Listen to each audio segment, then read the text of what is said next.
for my Verona! For a while I take my leave to see my friends in Padua, but of all, my best and most approved friend Hortensio. And I trow this is his house. Here, Sir Grumio. Knock, I say. Knock, sir. Whom should I knock? Is there any man has refused your worship? Villain, I say, knock me here, soundly. Knock you here, sir? Why, sir, who am I, sir, that I should knock you here, sir? Villain, I say, knock me at this gate, and knock me well, or I'll rap your knave's pate. My master has grown quarrelsome. I should knock you first, and I know after who comes by the worst. Will it not be? Thief, Sira, and you'll not knock. I'll ring it. I'll try how you can. And sing it. Help! Masters, help! My master is mad! No! No! When I bid you, Sira! Oh, now! What is the matter? My old friend Grumio! And my good friend Petruchio! How do you all at Verona? Ah, Signor Hortensio, coming to part the fray. Con tutto il cuore ben trovato, messe. Alla nostra casa benvenuto, molto onorato, signor mio Petruchio. Rise, Grumio, rise. We will compound this quarrel. Nay, 'tis no matter, sir, what he alleges in Latin. If this be not a lawful cause for me to leave his service, why, look you, sir, he bid me rap him and knock him soundly. Well, was it right for a servant to use his master so? Ah, a senseless villain, good Hortensio. I bade the rascal knock upon your gate, and could not get him for my heart to do it. Knock at the gate. Oh, heavens! Spake you not these words plain? Sirrah, knock me here. Rap me here. Knock me well and knock me soundly. And now come you with knocking at the gate. Talk not, or begone. Patience, Petruchio. I am Grumio's pledge. But tell me now, sweet friend, what happy gale blows you to Padua here from old Verona? Such wind as blows all young men through the world, to seek their fortunes farther than at home, where small experience grows. But in a few, Signor Hortensio, thus stands it with me.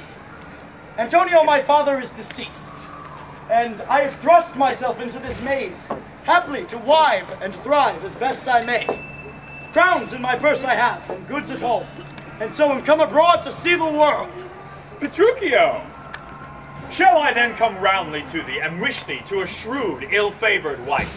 Thou wilt thank me but a little for my counsel, but I promise you she shall be rich, and very rich. But thou art too much my friend, and I'll not wish thee to her. Signor Hortensio, twixt such friends as we, few words suffice. Therefore, if thou know, I come to wive it wealthily in Padua. If wealthily, then happily in Padua. Why, look you, sir, he tells you flatly what his mind is. Why, give him gold enough and marry him to a puppet, or an ugly thing, or an old trot with ne'er a tooth in her head, though she have as many diseases as 52 horses. Why, nothing comes amiss, so money comes with all. Petruchio, since we have stepped thus far in, I shall continue that I broached in jest. I can, Petruchio, help thee to a wife, with wealth enough, and fair, and beauteous, brought up as best becomes a gentlewoman. Her only fault, and that's fault enough, is that she is intolerable cursed, and shrewd, and froward, so beyond all measure that were my state far worse than it was, I would not wed her for a mine of gold. Peace, Hortensio, thou knowst not gold's effect. Her father is Baptista Vinola, an affable and courteous gentleman. I know her father well, though I know not her, and he knew my deceased father well. I will not sleep, Hortensio, till I see her. Oh, tarry, Petruchio, I must go with thee, for in Baptista's keep my treasure is. He hath the jewel of my life in hold, his beautiful daughter, Bianca. Oh, and her withholds from me and other more. Therefore, this oath hath Baptista ta'en, that none shall have access unto Bianca until Katherina the Cursed hath got a husband. Katherina the Cursed? Now shall my good friend Petruchio do me grace and offer me, disguised in sober robes, as a schoolmaster, well seen in music, to instruct Bianca, so that I may by this device at least have leave and leisure to make love to her, and unsuspected court her by herself. Peace, Romeo! It is the rival of thy love.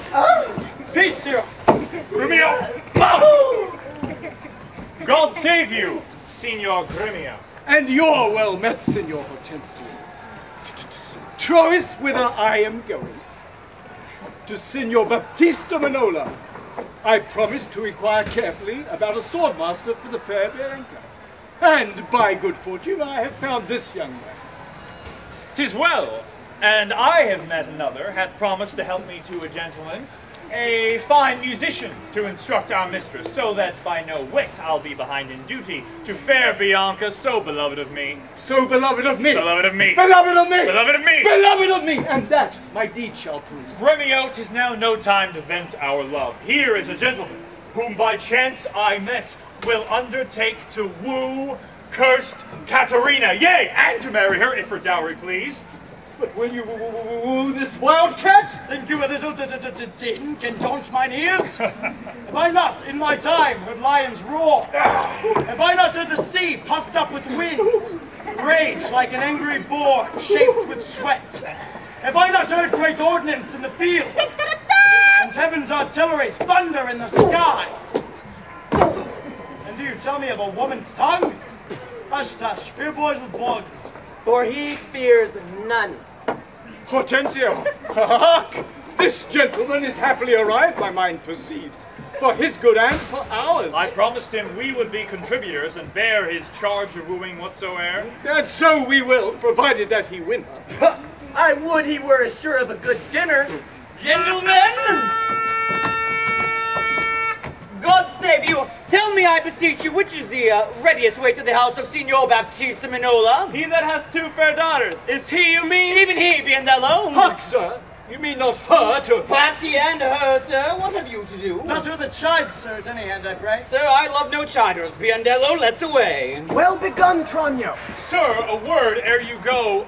Are you a suitor to the maid you talk of, yea or no? And if I be, sir, is it any offence? No, if without another word, you will get you hence. Why, sir, I pray, are not the streets as free for me as they are for you? But so is not she. For what reason, I beseech you? For this reason, if you'll know that she's the choice love of Signor Gremio. That she's the chosen of Signor Hortensio. Signor Gremio! Signor Hortensio! Gremio! Signor Hortensio! Sir, let me be so bold as to ask you, have you ever seen Baptista's daughter? No, sir, but here I do that he hath two. One is famous for a scolding tongue, as is the other for beauteous modesty. Sir, the first for me. Let her go by. Yea, leave that labor for great Hercules. Sir, understand you this of me in sooth. This younger daughter whom you hearken for, her father keeps from all excessive suitors, and will not promise her to any man, till the elder sister first be wed. The younger then is free, not before. And if you do profess to be a suitor, you must, as we do, gratify this gentleman to whom we all rest generally beholding. Sir, I shall not be slack in sign whereof. Please ye we may contrive this afternoon and quaff carouses to our mistress's health, and do as adversaries do in law. Strive mightily, but eat and drink as friends. Oh, excellent motion. Let's be gone. Motion's good indeed, and be it so, Petruchio, I will be your benvenuto.